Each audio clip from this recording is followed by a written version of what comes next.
28 અમને મળવાની જે પહેલેથી નક્કી હતું. ચૂંટણી જાહેર થઈ અને કોંગ્રેસને પૂરા 28 ઉમેદવાર પણ ન મળ્યા. લગભગ 17 જેટલા ફોર્મ તો માંડ ભરી શક્યા. એમાંથી એ પરાણે ફોર્મ ભરાયા હતા. એટલે મોટાભાગના ઉમેદવારો આજે ફોર્મ ખેંચી ગયા.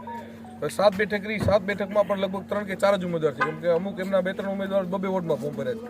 ત્યારે આવી પરિસ્થિતિ ભચાઉમાં બની છે અને એનું કારણ ખાસ દેશમાં જ્યારે નરેન્દ્રભાઈ મોદી સાહેબ જેવું મજબૂત નેતૃત્વ હોય, માન્ય અમિતભાઈ શાહ સાહેબ હોય, માન્ય ગુજરાતમાં પણ ભૂપેન્દ્રભાઈ પટેલ સાહેબ, માન્ય CR પાટીલ સાહેબનું નેતૃત્વ હોય અને કચ્છમાં પણ કચ્છના સાંસદ શ્રી વિનોદભાઈ, અમારા જિલ્લા ભાજપ પ્રમુખ દેવજીભાઈ અને અમારી આખી જિલ્લાની ટીમ અને ખાસ કરીને આ ભચાઉ નગરપાલિકાની ચૂંટણી જેઓના નેતૃત્વમાં લડાણી એવા રાપર ભચાઉ વિધાનસભાના ધારાસભ્ય મારા પિતાજી વિરેન્દ્રસિંહજીનું નેતૃત્વ હોય, મારા ગાંધીધામ ધારાસભ્ય માલતીબેન, અમારી અહીંયા ઉભેલી આખી અમારી જે ટીમ છે ભારતીય જનતા પાર્ટીની, સૌ સાથે મળી અને એક ગામ સાથે બેઠક કરી અને નક્કી કર્યું હતું કે આ વર્ષે ગામ સમરસ થાય, બધી સમાજો સાથે મળી ખંભે ખંભો મિલાવી. કારણ કે અમારું ભચાઉ ગામ એક પારિવારિક ગામ છે. એક બધાય સમાજો, બધા ધર્મના લોકો એકબીજા સાથે પરિવારની જેમ રહે છે. એના કારણે ભચાઉના કોઈ પણ પ્રસંગો, કોઈ પણ ઉત્સવો તમે જો ઉદીપી ઉઠે છે.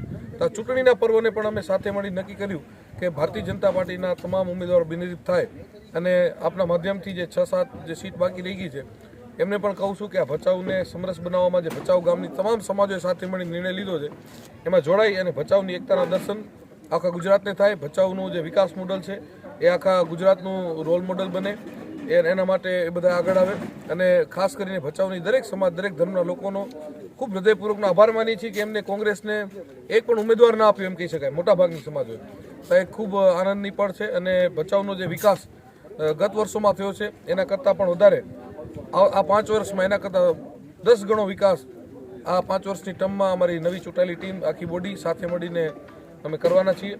અને ભચાઉને એકવાર હું જ્યારે મારી નગરપાલિકા પ્રમુખની જવાબદારી હતી ત્યાં ઠેઠ યુનાઇટેડ નેશન સુધી ભચાઉનું નામ લઈ ગયો હતો અને ફરીથી આ 5 વર્ષની બોડીમાં અમે સૌ સાથે મળી અને ભચાઉને ફરી વિશ્વ સ્તરે ચમકાવશી એનો આપ સૌને વિશ્વાસ અપાવું છું.